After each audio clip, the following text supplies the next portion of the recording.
ये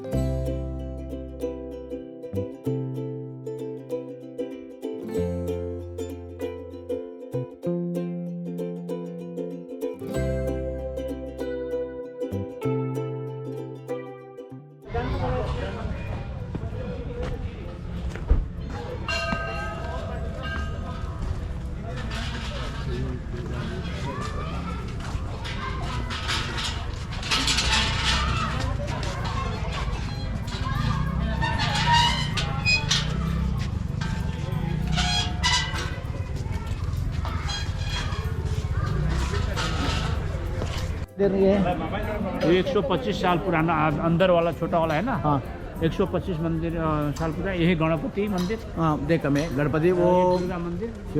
दुर्गा मंदिर और उधर सूर्य नारायण वो उधर विष्णु भगवान 108 शिवलिंग इधर दर्शन इधर से। अच्छा ये है रुद्राक्ष पेड़।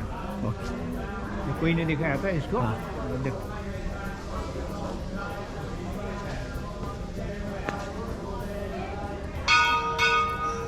108 है शिवलिंग का। वो कपूर का पेड़ है। हाँ कपूर कर्पूर आरती होता है ना। ओके ओके हट ये कपूर का। अच्छा ये नहीं इधर ये कपूर है। ये शमी का पेड़ है।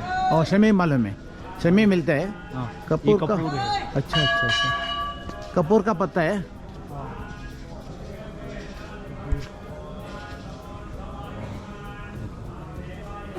यह वनस्पति घी फल लगता है एक वाला। हाँ उसको नेपाल में च्यूरी बोलता है। हाँ फल च्यूरी फल बोलते हैं।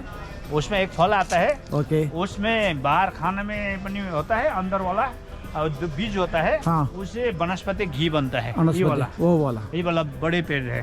ವನಸ್ಪತಿ ಮರ ಅದು घी ಅದರಿಂದ ಘೀ ಮಾಡ್ತಾರಂತೆ ಹೇಳ್ತಾ ಇದ್ದಾರೆ पंडित महाराज। ये हनुमान मंदिर जी। ओ हनुमान मंदिर। हाँ सिद्ध हनुमान मंदिर। उधर सरस्वती माता है। हाँ ये यहाँ रोज का हवन होता है।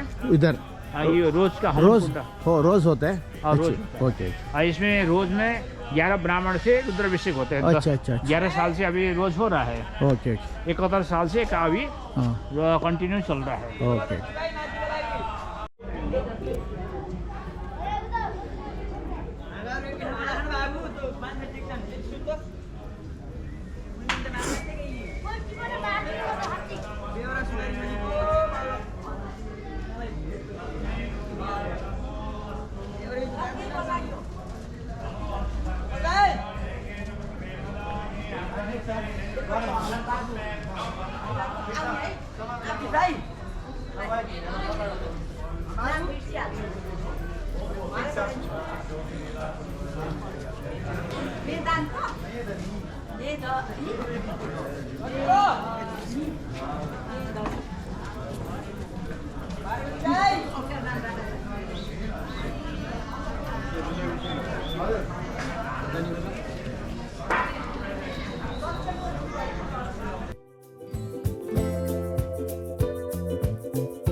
ಒಂದು ಆವರಣದಲ್ಲಿ ನೀವು ಒಟ್ಟುಗಳನ್ನ ನೋಡ್ತಾ ಇದ್ದೀರಾ. ಅವರು ಇಲ್ಲಿ ವೇದ ಕಲಿಯೋದಕ್ಕೋಸ್ಕರ ಬೇರೆ ಬೇರೆ ಊರಿಂದ ಬಂದು ಇಲ್ಲೇ ಕಲಿತಾ ಇದ್ದಾರೆ.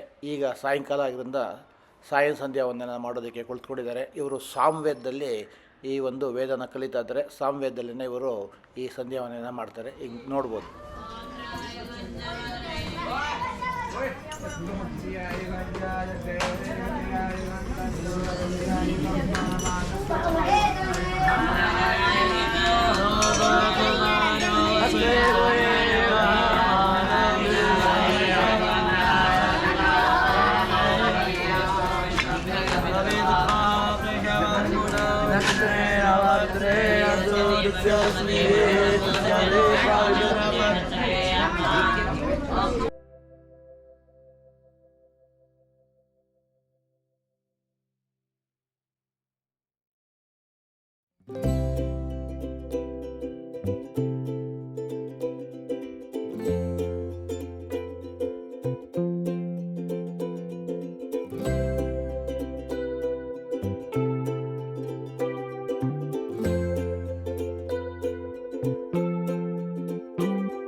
ನೋಡಿ ಎಲ್ಲರೂ ಏನು ಹೇಳ್ತಾರ ಹೇಳಿ. ಈಗ ಹೇಗಿತ್ತು ಇಲ್ಲಿವರೆಗೂ ಟೂರು?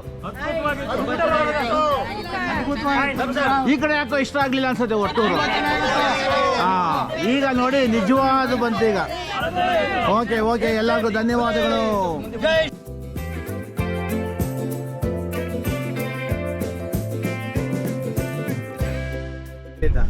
ಹೌದು ಸರ್, ತುಂಬ ಧನ್ಯವಾದಗಳು. ಎಲ್ಲರೂ ಹೇಳಿ ಸರ್. ಯಾತ್ರಿಕರಾಗಿ ಜೊತೆಗೆ ವಿಡಿಯೋಗ್ರಾಫರ್ ಆಗಿ ಬಹಳ ಸಹಕಾರ ಮಾಡಿದ್ದೀರಾ. Thank you.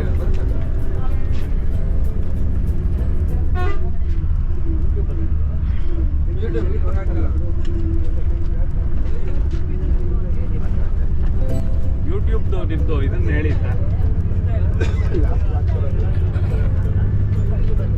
ಎಲ್ಲ ಫ್ರೆಶ್ ಇದ್ದಾರೆ ಅಂತ ಅದಕ್ಕೀಗ ಫ್ರೆಶ್ ಆಗಿ ಅಲ್ಲ, ನಿಮ್ಮಂಥವ್ರ ಜೊತೆ ಬಂದು ನಾವೀಗ ಸೇವೆ ಮಾಡುತ್ತೀವಿ ಅಂತ ಹೇಳ್ಬಿಟ್ಟು ನಮ್ಗೆ ಯೋಗ ಭಾಗ್ಯ ಸಿಕ್ಕಿರೋದ್ರಿಂದ ನಿಮಗೆ ನಮ್ಮ ಪರವಾಗಿ ಮತ್ತು ನಮ್ಮ ಕುಟುಂಬದ ಪರವಾಗಿ ಮತ್ತು ಈ ಯಾತ್ರೆಗೆ ಬಂದಿರೋ ಎಲ್ಲರ ಪರವಾಗಿ ನಿಮಗೆ ಧನ್ಯವಾದಗಳು ಹೇಳೋಕ್ಕೆ ನಾನು ಇಷ್ಟಪಡ್ತೇನೆ. Thank you sir, thank you. ಆಗಲೇ ನಿಮ್ಮ ವಯೋಮಾನವನ್ನು ಮರೆತು ಬಹಳ ಉತ್ಸಾಹದಿಂದ ಈ ಥರದ ಕಾರ್ಯಕ್ರಮ ಮಾಡ್ತಾ ಇರಿ. ದೇವರು ನಿಮ್ಗೆ ಇದೇ ಥರ ಶಕ್ತಿ ಕೊಟ್ಟಿರಲಿ ಅಂತ ನಾವೆಲ್ಲ ಕೇಳ್ಕೊತೀವಿ. Okay, thank you. ಪಾರಾಯಣಕ್ಕೋಸ್ಕರ ಎಲ್ಲರೂ ಬಂದಿದ್ದಾರೆ. ಅವರ ಜೊತೆಯಲ್ಲಿ ನಾವು ನಾರು ಹೂವಿನಿಂದ ನಾರು ಸ್ವರ್ಗಕ್ಕೆ ಹೋಗೋ ಹಾಗೆ ಅವರ ಮನೆಯವರಾಗಿ ಎಲ್ಲರೂ ನೋಡೋದಕ್ಕೋಸ್ಕರ ಯಾತ್ರೆಗೋಸ್ಕರ ಬಂದಿದ್ದೀವಿ. ನಿಮಗೆ ತುಂಬಾ ಕಟ್ಕೊಂಡು ಯಾತ್ರೆ ಕೈಗೊಂಡು ತುಂಬ ಚೆನ್ನಾಗಿತ್ತು. ಊಟ ಉಪಚಾರ ಎಲ್ಲ ತುಂಬ ಚೆನ್ನಾಗಿತ್ತು. ಪೂಜೆ ಪುನಸ್ಕಾರಗಳು ಎಲ್ಲ ರೀತಿಯಲ್ಲೂ ಸೌಕರ್ಯ ಚೆನ್ನಾಗಿತ್ತು. ನಿಮಗೂ ಕೂಡ ಧನ್ಯವಾದ. Thank you. ಯಾರು ಏನು ಬೇಕಾದ್ರೆ ಹೇಳ್ಬೋದು, ಇಲ್ಲಿ ರೆಕಾರ್ಡ್ ಮಾಡಿ ಹಾಕ್ತೀವಿ. ಕಟ್ಕೊಂಡು ಯಾತ್ರೆ ತುಂಬ ಚೆನ್ನಾಗಿತ್ತು. ಎಲ್ಲರ ಸಹಕಾರ ಈ ಟ್ರಿಪ್ಪಲ್ಲಿ ಚೆನ್ನಾಗಿತ್ತು. It's a very memorable trip. Thank you sir.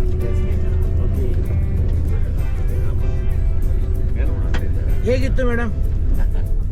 ಪಶುಪತಿನಾಥನ ದರ್ಶನದಿಂದ ಹಿಡಿದು ಮುಕ್ತಿನಾಥನ ದರ್ಶನ ತನಕನೂ ಅವನ ಕೃಪೆ ನಮ್ಮೆಲ್ಲರ ಮೇಲೂ ತುಂಬ ಚೆನ್ನಾಗಿದೆ ಅಂತೇಳಿ, ಅವನ ಕರುಣೆ ಹೀಗೆ ಇರಲಿ ಟ್ರಿಪ್ ಪೂರ್ತಿ ಮುಗಿಯೋವರೆಗೂ. ಹಾಗೂ ಇದನ್ನೆಲ್ಲ ಚಿತ್ರೀಕರಣ ಮಾಡ್ತಿರುವ ನಿಮಗೂ ಧನ್ಯವಾದಗಳು. ಒಳ್ಳೆ ಪುಣ್ಯಕ್ಷೇತ್ರನೂ ಎಲ್ಲನೂ ದರ್ಶನ ಎಲ್ಲನೂ ವಿಡಿಯೋ ಮಾಡಿ ಎಲ್ಲರಿಗೂ ಎಲ್ಲ ಜನಗಳಿಗೂ ಒಳ್ಳೇದಾಗಲಿ ದರ್ಶನದಿಂದ ಅಂತ ವಿಡಿಯೋ ಮಾಡಿದ್ದಕ್ಕೆ ತುಂಬ ಧನ್ಯವಾದಗಳು. Thank you. ನಮಸ್ಕಾರ. ಕುಟುಂಬದ ಪ್ರವಾಸಗಳು ತುಂಬ ಮಾಡಿದ್ದೀವಿ.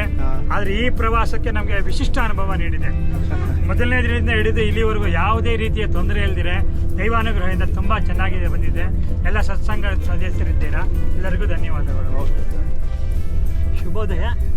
ದಿನಾಂಕ 19/11/24ರಿಂದ 25ನೇ ತಾರೀಕು ತನಕ ಪಶುಪತಿ ಕ್ಷೇತ್ರದಲ್ಲಿ ಅತಿರುದ್ರ ಯಾಗವನ್ನು ಅತ್ಯಂತ ವಿಜೃಂಭಣೆಯಿಂದ ಆಚರಿಸಲಾಯಿತು ಮತ್ತು ನಾವು ಅದರೆಲ್ಲ ಸಕ್ರಿಯವಾಗಿ ಭಾಗವಹಿಸಿದ್ವಿ. ನಂತರ ಮುಕ್ತಿನಾಥ ಮತ್ತು ಲುಂಬಿನಿ ಮುಂತಾದ ಕ್ಷೇತ್ರಗಳಿಗೆ ಭೇಟಿ ಕೊಡ್ತಾ ಇದ್ದೀವಿ. ನಂಗೆ ವೈಯಕ್ತಿಕವಾಗಿ ನಿನ್ನೆ ಆರೋಗ್ಯ ಸರಿ ಇಲ್ಲದೆ ಇದ್ದರೂ ಕೂಡ ಅನೇಕ ಜನ ನಾನು ಬಂದು ಹೇಗಿದ್ದೀರಾ ಅಂತೆಲ್ಲ ವಿಚಾರಿಸಿದರು. ಈ ಒಂದು ಮನೋಭಾವ ಎಲ್ಲರಲ್ಲೂ ಬೇಕು. ಒಟ್ಟಾರೆ ಈ ಯಾತ್ರೆ ಅತ್ಯಂತ ಸುಖಪ್ರದವಾಗಿದೆ. ಮುಂದಿನ ದಿನಗಳಲ್ಲಿ ಮತ್ತೆ ಭೇಟಿಯಾಗೋಣ. ನಮಸ್ಕಾರ ಎಲ್ಲರಿಗೂ. ಸೊ ಈ ಒಂದು ಪ್ರವಾಸಕ್ಕೆ ರುದ್ರ ಮಾಡೋದಕ್ಕೆ ಕಠ್ಮಂಡುವಿನಲ್ಲಿ ನಮಗೆ ಒಂದು ಅವಕಾಶ ಸಿಕ್ಕಿದ್ರಿಂದ ಹಾಗೆ ಮುಂದೆ ಅದನ್ನು ಪ್ರಯಾಣ ಮುಂದುವರಿಸಿ ಸೊ ಮುಕ್ತಿನಾಥ್ ನೇಪಾಳಲ್ಲಿ ಆಮೇಲೆ ಪೋಖ್ರಾ ಇದೆಲ್ಲವನ್ನು ಸಂದರ್ಶನ ಮಾಡಿಕೊಂಡು ಎಲ್ಲವನ್ನು ಸುಖಕರವಾಗಿ ಯಾವುದೇ ವಿಧವಾದಂಥ ಸಮಸ್ಯೆಗಳಿಲ್ಲದೆ ನಮ್ಮ ಒಂದು ಇದನ್ನು ಪ್ರಯಾಣನ ಮುಂದುವರಿಸ್ತಾ ಇದ್ದೀವಿ. ಸೊ ಇದು ಸುಖಾಂತ್ಯ ಕಾಣುತ್ತೆ. ಎಲ್ಲರಿಗೂ ಇದರಿಂದ ಸಂತೋಷ ಆಗಿದೆ ಅಂತ ನನ್ನ ಭಾವನೆ. ನನಗಂತೂ ಇದರಿಂದ ತುಂಬಾ ಸಂತೋಷ ಆಗಿದೆ.